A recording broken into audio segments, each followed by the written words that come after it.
Okay, let's unpack this situation. We're seeing the S&P 500 hitting record highs, which, looks great on the surface, but some sources are actually telling a pretty different story, suggesting maybe a significant market dip is brewing.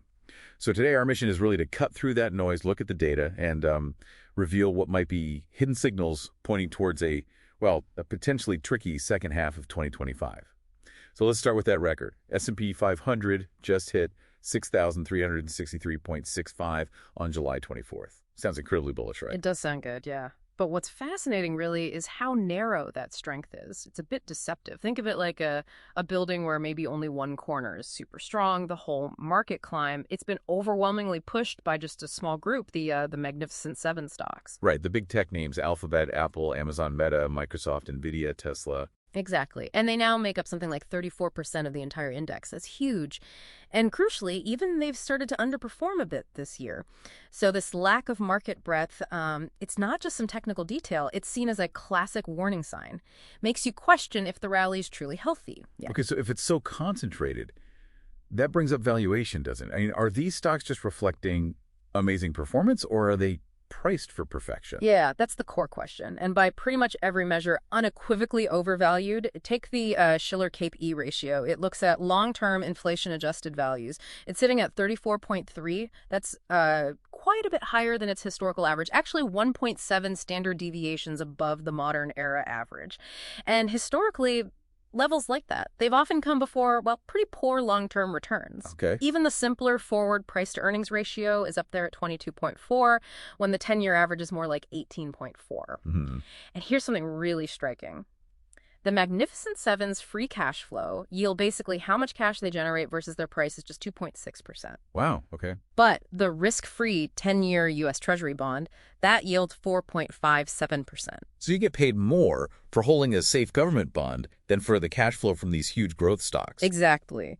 When the safest bet offers a higher return, it signals things might be getting a bit speculative, maybe not entirely based on fundamentals. What about the broader economy then? You hear about low unemployment, resilient consumers. Doesn't that paint a stronger picture?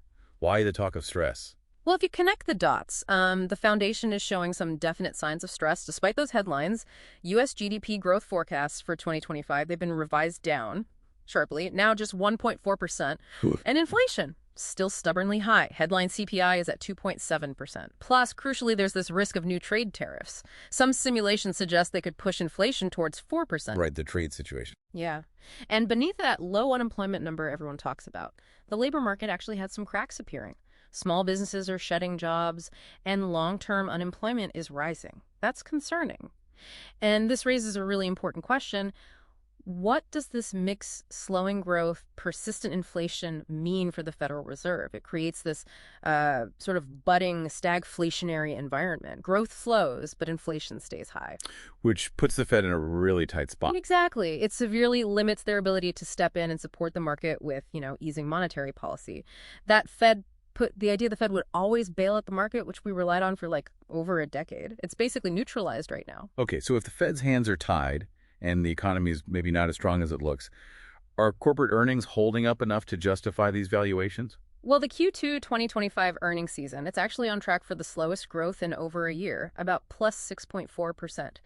And beyond just the growth number, the quality of the earnings beats isn't as strong. Companies are reporting results just 6.1% above estimates, which is below the historical average. So the fundamental growth is slowing down. Right, just as valuation multiples have been expanding. They're not really growing into those high prices. It's a direct conflict. So we have these underlying weaknesses. What's the biggest, immediate spark? The thing that could actually trigger a downturn in what sounds like a fragile market? I think the big one is the August 1st, 2025 tariff deadline. The market's run up since the lows back in April suggests, investors are kind of pricing in a positive outcome, like maybe a deal or a delay. Okay. But a negative surprise, like the actual implementation of those, say, 35% tariffs on major trading partners, that is definitely not priced in. So it creates this binary risk, a sort of yes-no situation. And the potential downside for investors if it goes badly is much, much bigger than any remaining upside if it goes well. Asymmetric risk. Okay. Pulling this all together, what does this synthesis mean for you listening right now? Well, based on all these factors, there seems to be a pretty high cumulative probability. Our sources are putting it around 85% of a significant market downturn sometime in the second half of this year, 2025. Specifically, maybe a 45% chance of, let's say, 5-10% pullback, or, and this is significant, a 40% chance of a more severe 10-20% correction. So hopefully this deep dive arms you with the insights to understand the forces really at play here under the surface. Right. So we've covered the key warning signs. That narrow market leadership, the really stretched valuations, those cracks in the economy, and this looming tariff deadline. Yeah, and remember, market swings, volatility, that's normal. Yeah. But understand why it might happen, the underlying drivers, that's powerful. Definitely keep a close eye on how those trade negotiations develop and, of course, what the Federal Reserve says and does. Okay, and a final provocative thought for you to chew on.